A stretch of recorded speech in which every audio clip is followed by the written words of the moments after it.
Thanks for tuning in to My Valley, His Victory, hosted by me, Mackenzie Smith, where I interview Christians who love the outdoors and have walked through valleys in their lives.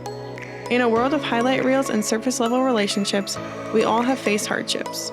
I believe our experiences can be encouraging to others if we have the courage to be vulnerable. 2 Corinthians 1 says, "The Father of compassion and the God of all comfort, who comforts us in all our troubles, so that we can comfort those in any trouble with the comfort we ourselves receive from God." My goal is to inspire you to come to the Creator through His creation and connect you with Christians who have been through similar experiences.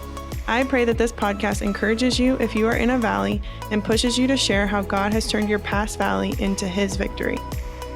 This episode is brought to you by Highlander USA. Highlander USA is the adventure of a lifetime. It is a hiking event held in Big Bear, California and Kalispell, Montana, with formats from 1 day to 5 days. If you are interested in hiking or backpacking and being around those who love the outdoors, look no further than Highlander USA. Use code KENZIE20 for 20% off your 2024 registration. I hope to see you there. On today's episode of My Valley, His Victory, we have Taylor Hutcheson. She is a content creator in the outdoor travel industry. She travels to get outside in prettier places and wants to help and inspire others to do the same. She travels primarily around North America in her blue Toyota Tacoma, but has plans to travel out of the country in 2024. Perhaps one of her favorite places she's traveled has been to Alaska, an absolutely incredible experience. Her faith is at the center of everything she does. She loves sharing positivity and faith moments in all the places she travels to. Outside of traveling, she is a single mom to an awesome 4-year-old daughter and German Shepherd, who's basically a child, if we're being honest. They go with her on the majority of her trips. Thanks so much for being with us today, Taylor. Absolutely. Thanks for having me. Yeah, I know I gave the listeners a little bit about you, but if you want to go ahead and share just a little bit more about yourself and who you are. Yeah, so I'm Taylor. I'm based in North Georgia. I get asked about this a lot because I'm always traveling out west. So people are like, where do you live? And I'm like, Georgia. And they're like, shocked. I live in North Georgia. I feel like I should have been in the PNW maybe one day. Yeah, I'm a single mom. I have a German Shepherd and a 4-year-old, and we go on all kinds of adventures. I do a lot of travel with him, like most of my camping adventures are with them, and I just love sharing about it on Instagram and kind of like encouraging people to get outside and explore more of like what could be in their own backyard. And that's a big part of like what I do. Definitely. I've noticed that you do a little bit of overlanding. Is that correct? Yes. Yeah, I do a lot of that. That's like how I afford to travel, is because I could be like self-sufficient in my truck. I couldn't imagine it any other way. Yeah, for those of our listeners that may not know what that is, can you tell them a little bit about it? Yeah, so basically overlanding is like vehicle-based travel, like being self-sufficient out of your vehicle, which for a lot of people, like they perceive it as like, oh, you gotta like get these crazy lift kits and put these bumpers on it and do all this crazy stuff. But ultimately, like in my mind, it's, can you live out of your vehicle? Like, do you have a way to sleep? Do you have a way to make food? Do you have a way to like store your stuff? Good, you're set. You're overlanding now. Like you're traveling out of your vehicle and you're being self-sufficient and you're able to like live on the road for anything over like a week or two. Yeah, I think so many people think of overlanding, and like you said, you have to have all of these super expensive things and you have to have a certain rig and you have to have all of these different things. In reality, just like you said, it's just kind of being able to get to remote places and being able to sustain yourself once you get there. And, you know, I think that's kind of true about a lot of things in the outdoors.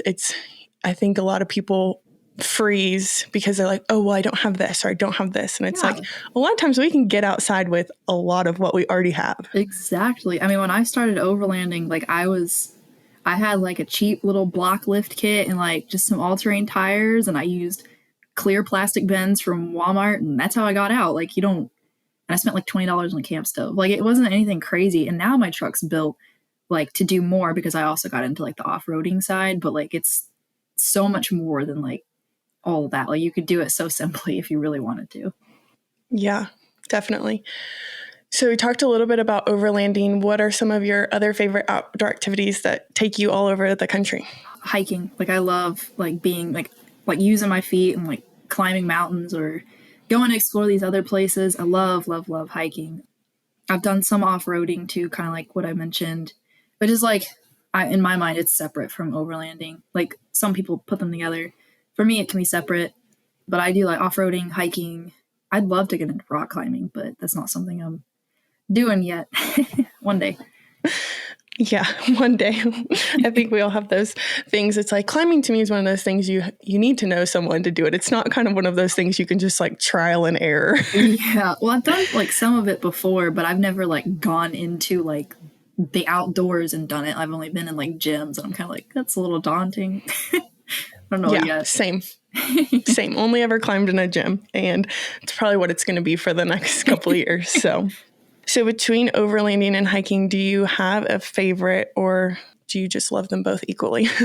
It's like hard because I get different kicks out of each one. So like for overlanding for me is like getting to those remote places and like setting up camp. Like I love like being in a beautiful campsite. Like so I like some of my best memory like camp memories are when I'm like driving somewhere really remote and I like, get to just like set up my rooftop tent and like make a little campfire or not depending on like where I'm at. But just like getting to enjoy the scenery at camp, like that's fun. But I don't know, hiking's fun too because then you're getting to these higher elevations that like your truck can't go to, and then you're viewing all these other things. I don't know, I feel like they're so unique. Like I do one to do the other. Like they go hand in hand for me.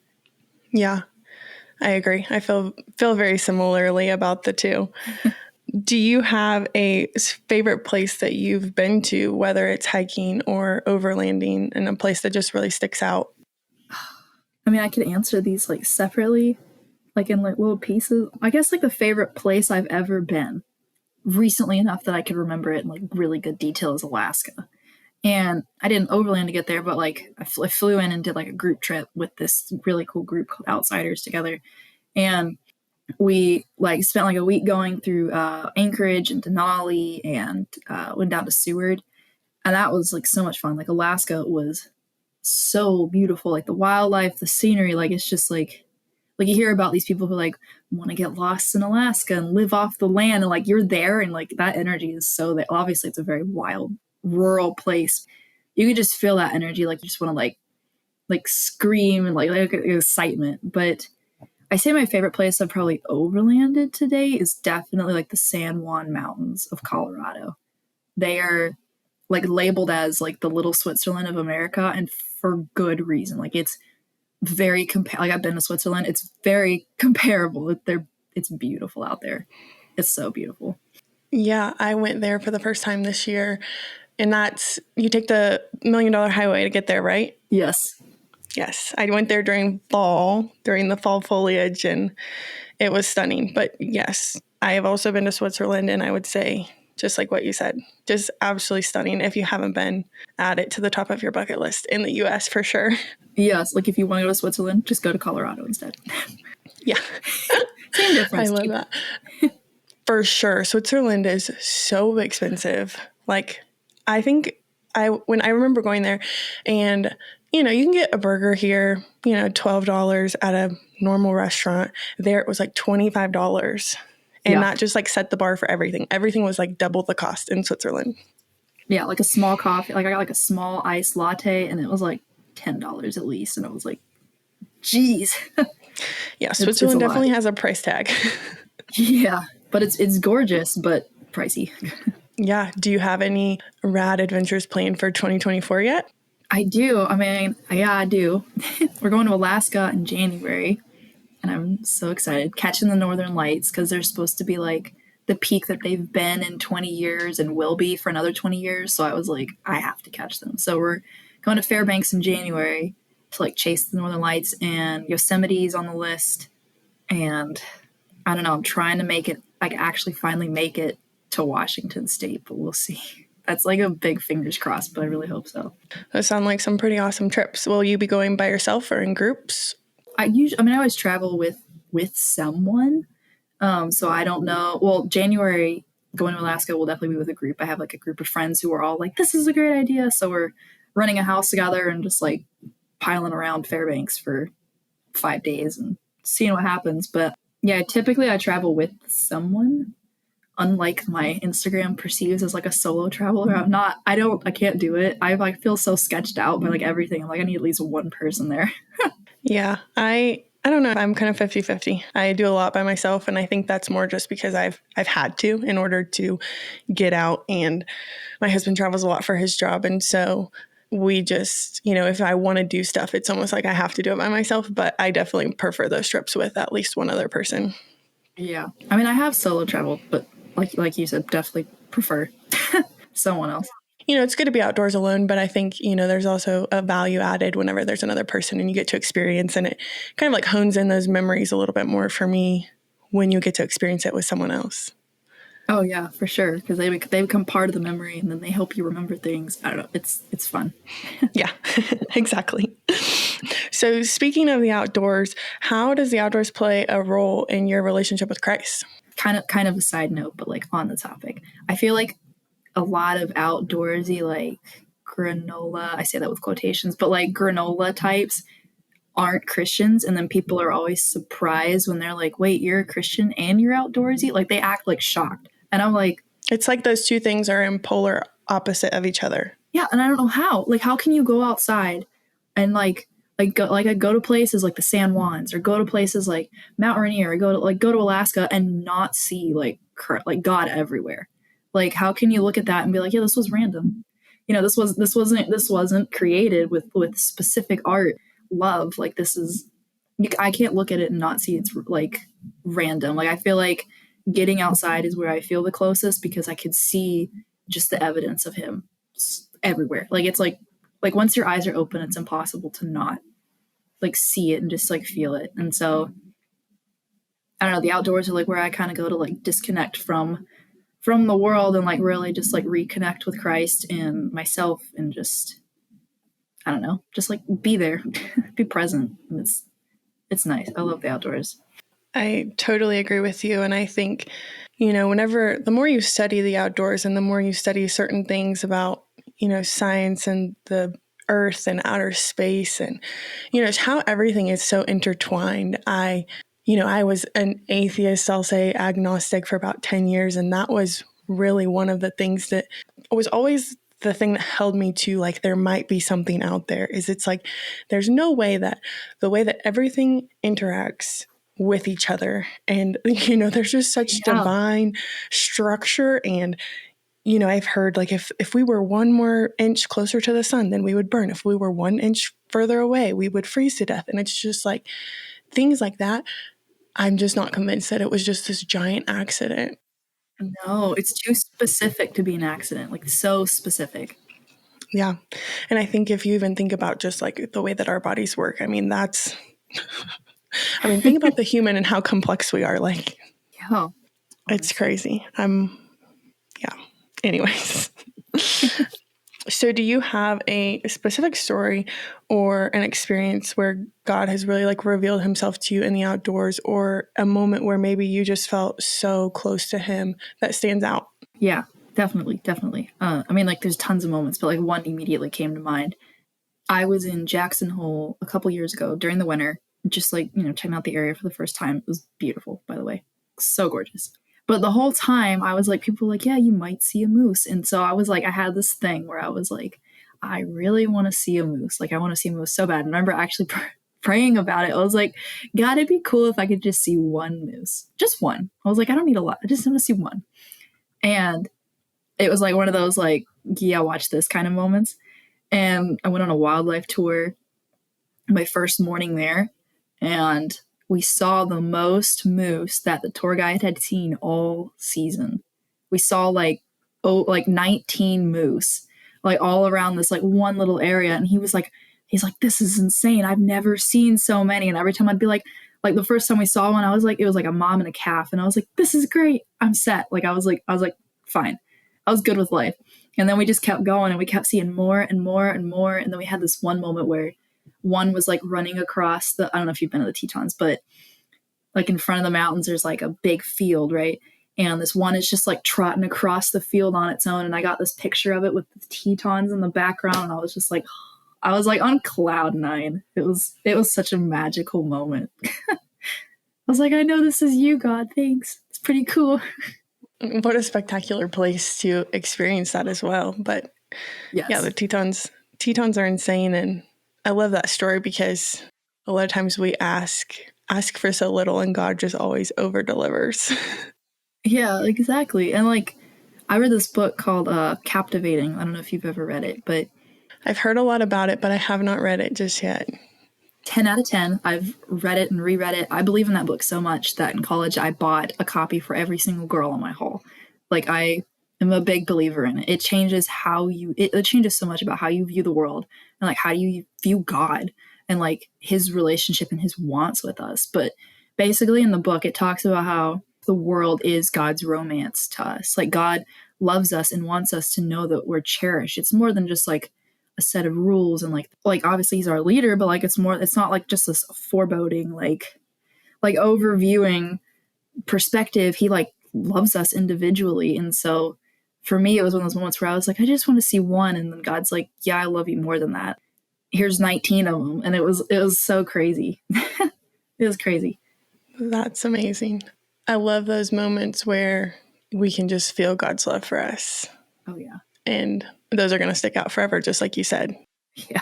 So I know we talked about, how you get outdoors and how you connect with God through the outdoors, and in some really spectacular places being, these large mountain ranges or the national parks.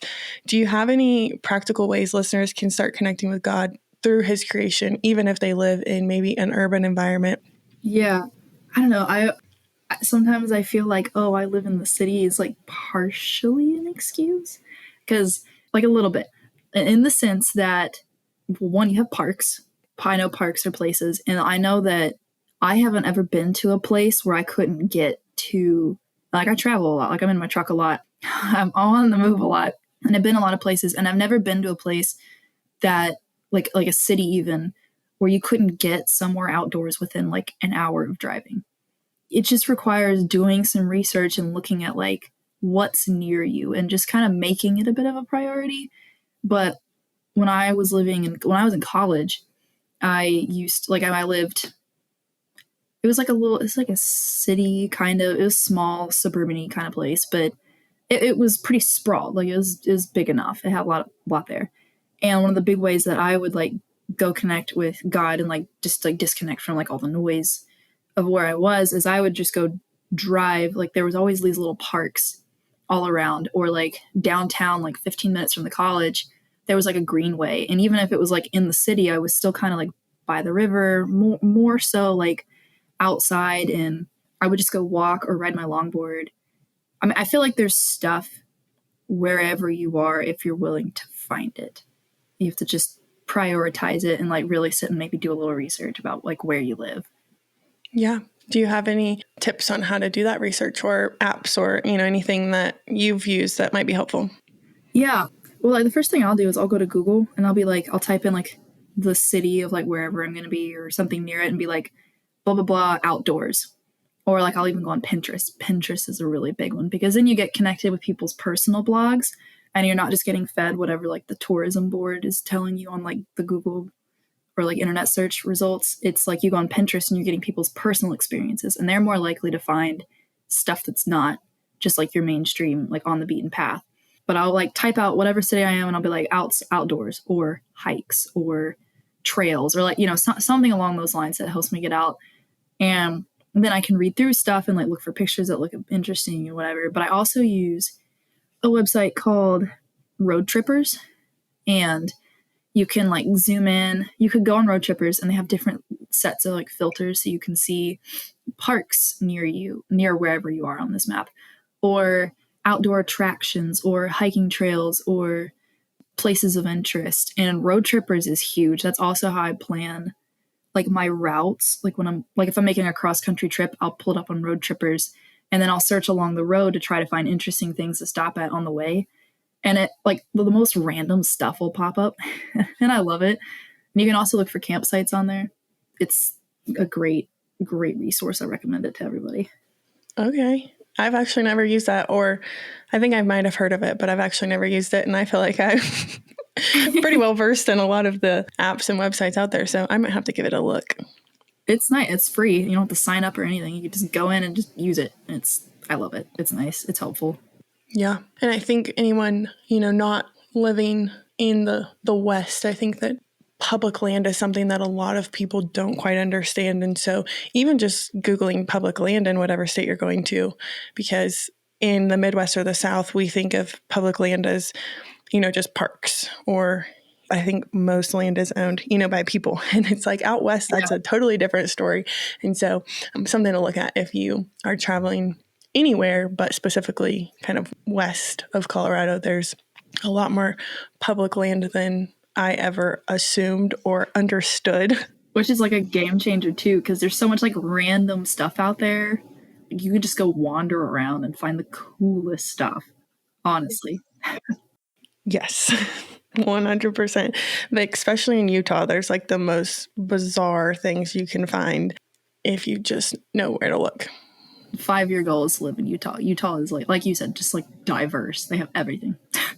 It's one of the most diverse states. From, you have the mountains, you have the desert, you have kind of the best of all worlds. You have world-class skiing, hiking, all of that. But then it also has the most, I believe it's the state with the most public land. Really? I believe so. Oh, dang, I actually didn't know that. So much of Utah is BLM land. Dang. That makes it like the place to live. Yes, definitely. So switching gears just a little bit into the title of this podcast, My Valley, His Victory, I would love for you to share a season of wilderness or a valley that you experienced and kind of what God taught you or prepared you for in that season.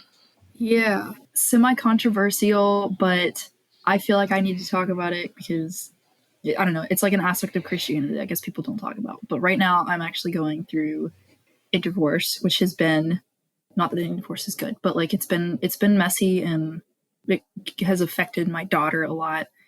And which is why I'm like recording this from Florida right now. I'm trying to just get her out of the house and like help her as much as I can and be there for her. But it was one of those things where I actually had the feelings like that it was going to head there probably a year ago.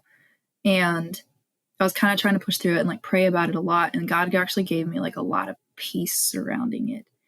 The biggest thing that like gave me peace with this is I stumbled across a verse. It's Luke 12:27.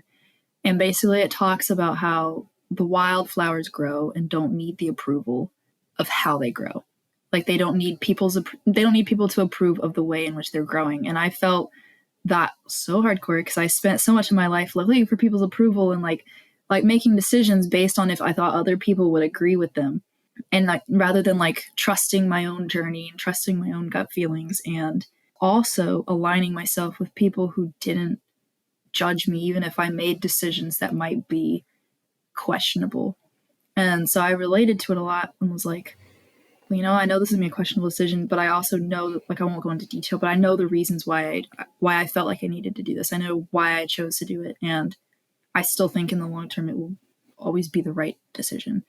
And I think that God has like provided so many good things out of something that's typically viewed as bad. Like I feel he's been really guiding me and like there for me through it all. And I've been able to connect so much more in like the outdoor community and just even like making connections like with like friends or future friends, or like just all of it has been really, really good in such a strange, unexpected way. Yeah. Maybe for context, you could give us just a little bit of information just about how it started and how maybe God was either in or not in this marriage that you were in. Yeah, when I met him, I'll say I was healing from a really, really bad relationship. I think I fell into it because he, at the time, was this very like positive light. He seemed very positive and seemed very uplifting, and I was just really broken, and I was like in a place where I needed that. And as time went on, there were certain things that just weren't healthy. It wasn't healthy. It was, honest to gosh, really, really unhealthy. And it hit a point where like we had done some counseling, we'd done like consulting with people, we tried to like talk about it, we tried to work things out, and I could see that it was just going to continue spiraling. And I was starting to watch my daughter's behaviors, like watching the ways she would talk to people or talk to the dog or like mimic things that she was seeing or hearing. it was something I just really, really prayed like very intensely about for probably a good 6 months before I really, really felt that it was like fully and completely that it was what needed to be happening. Yeah. As you were saying that about you were going through a dark time and he was a light in that season, it reminded me of, and I don't know where it is in the Bible, but talks about, how the enemy can sometimes masquerade himself as an angel of light. Yes. And so I think that I'm just, listening and taking what you're saying, but it's almost like that light may have distracted you from pursuing God's light. Yes. And, I think that it's, I don't want to speak for you, but important that we confirm, whether or not it's truly God or whether it's a distraction. Yeah. No, that's a great way. That's a phenomenal way of putting it, and very, very relevant to the situation. Yeah. So can you walk us through just a little bit of, how you walked through this season and just how you came to find that peace to make this decision? Yeah. So I think it was probably about this time last year. And like, it's like, everything with God's always random. Everything's always like, oh, that was random, but it's not. Like, obviously, there's like a method, there's a reason, there's a plan, purpose, but it was random. And so my brother's now fiance, but at the time girlfriend, was like up around Christmas time last year, and she was reading this book, and it was called Find Your People. And I don't, like, if you haven't read it, it's a book about like creating lasting, ongoing relationships, and like why modern society struggles to have these like deep, meaningful relationships and how we can recover them. And she was talking about it, and I was like, oh, that's kind of interesting. And then like a month or two later, I bought the book. And at that point, I had been really isolated, like from my friends. I wasn't seeing them a lot. I wasn't around my people a lot. And I was at a point where I was like, I really like want some community in my life. Like I need some positivity because there's also like just stuff going on at home. And so I started reading this book. In that book, basically it says, if you don't have a fire pit, get a fire pit, because fire pits are like the communal hub, even back in like prehistoric days, right? Everyone would gather around the fire after hunting all day, the Indians or whatever, like they'd come back and they'd sit around the campfire. And I was like, huh, that's interesting. So I got a fire pit. And I just started inviting like random people that like I hadn't talked to since high school, or like, randomly would meet at like a truck meet or whatever. I'd be like, want to come over for a fire? And so I started kind of establishing this community. And the more that I was like having this community, and the more I was around like these really like healthy, genuine people, the more I was realizing that the situation I was in was not healthy and not good. And I was like, okay, like it was very eye-opening. It was very eye-opening. And it also opened my eyes to like things I was doing with like my friendships and relationships, like selfish tendencies that I was not aware of because I hadn't had positive relationships like I did until this year. And like having that ultimately, like I've kind of already said, like I ended up having that feeling about a year ago, and like really like pushing through and praying, but having that community and like seeing these healthy patterns showed me like just how deep unhealthy what I was in was. And like that's also what got me through everything, is like having that community and like taking the time, but all because I just read this book, and it's a really simple book. Like it's not these complex ideas and concepts. It's like get a fire pit and ask people questions, like, care about people, and also be unafraid to like accept help, because that's like how people want to love you. And like implementing those things has like helped me so much. And I still have these relationships now because of all of it. And thank God for my friendships, because it's been keeping me like sane, and like it's grounding me and reminding me. And thankfully I have friends now too who are unafraid to be like, you're doing this wrong, or like you need to be held accountable for this, and like helping me to be a better person as well. It's been a game changer having like a community. And I think a community is what people need, like single, in a relationship, out of a relationship, married, like whatever your relationship status is, you need that communication. Like that's how God intended us to live. Yeah, 100%. I can relate to that on a lot of levels, because before I got married, I was, also in a really terrible relationship. And it's crazy how when we need people the most, in those bad situations is actually like the furthest that we are from the people that love us. And we just kind of push those people away. And when in reality, like we really do need that sounding board of like, you're not the same person. You are isolating us for a reason. And it's because you know that you're shameful about something that's going on in your life. And so I think a lot of times if we can show up with that shame and, share it with someone, it's almost like it lets go of its hold on us in a way as well. Yes, for sure. I thought it was funny that you mentioned, that you go and you buy a fire pit and that you like that's the concept of the book, because actually as I was contemplating names for this podcast, I, love the idea of like the porch and the basement, which are awesome podcasts, but the idea, is that you're just talking in conversation, you're being vulnerable, you're sharing things like you would if you're sitting with someone at on a porch or, in your basement, just having a natural conversation. And one of the things that I thought about when I was naming this podcast was something around the thought of like a campfire, because the outdoors and, sharing our faith and sharing our stories. But so I thought that was really funny that that's the premise of the book, is like, go buy a fire pit. It was like, you need a fire. It's a fire table, fire pit. Go get a fire pit. Go get something with fire. I love that, because it's so true. Like whenever you're around community, and I don't know what it is about a fire pit, but I feel like I have some of my best memories, like just sitting around a fire pit, hanging out, sharing stories, talking life. I don't know. It's just it takes the pressure off of the conversation for some reason. Yeah, it does. It dates back to like, that's what the book was talking about. Like it dates back to like, think about like cavemen or like, even biblical times. Like people are out in the wilderness, they're bonding at night around a fire. It's like, why not implement that modernly? And it's, I don't know, get a fire pit. If you take anything from this podcast, go buy a fire pit. Solo stove makes it easy. Smokeless fire pit. So if you could wrap up, kind of what you learned or what you're learning, it sounds like as you're going through this valley, what is really just the one thing that God has been speaking into your life and showing you during this time? Learning to let people help you, like accepting help, because as much as you want to like do it yourself, denying letting other people help you is denying their want to love on you. And the same way, because it's the same thing about it, when other people are in need and you want to help them, that's exactly what they're feeling. And also, we're not meant to go through life alone.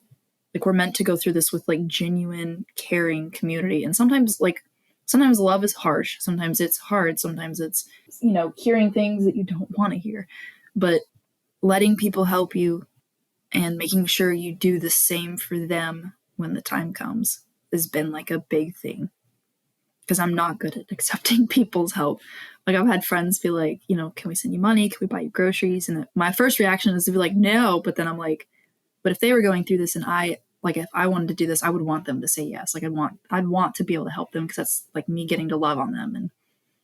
And like God intended us, like I said, to have community. So if people want to help, let them, because oftentimes it's them wanting to love you, and which is indirectly, but also directly, God loving you through other people. Yeah. And I think, whenever we get to that place of actually owning that we need help, I think that's really when God has the ability to have the power to come through and show up, because, the Bible says like in our weakness, he is strong. And it's like, we have to accept that we're weak and that we do need help and that we cannot do it all alone. Yes. Humility. Yes, for sure.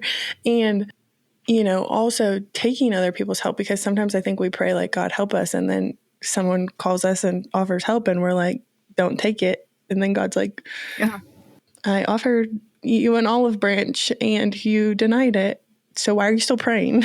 The same thing. Exactly. You have to have your eyes open to it and your heart open, and humility. So can you give the listeners any real life advice of what that looks like, asking for help and being vulnerable and kind of owning that need? Yeah. I guess through like general examples is like through this I've been living in a house on my own and that kind of stuff, and like learning to be like, hey, for some reason I'm feeling uncomfortable. Can someone come over and just like sleep on the couch just so someone else is here? Or I've had people like want to buy me groceries or like want to give me money, and like I don't know. God, it's like it's tricky because like you have to like go against. I don't know. You just have to like hit the override button. Honestly, like you just have to be like, this isn't like, yes, it's about me, but it's not about me. And being willing to just like go, you know what? I probably do need help. You know what? I'm going through a lot, and these people want to make sure I don't have to think about one little thing. And letting people take off that one little thing, knowing that eventually you'll be able to return the favor.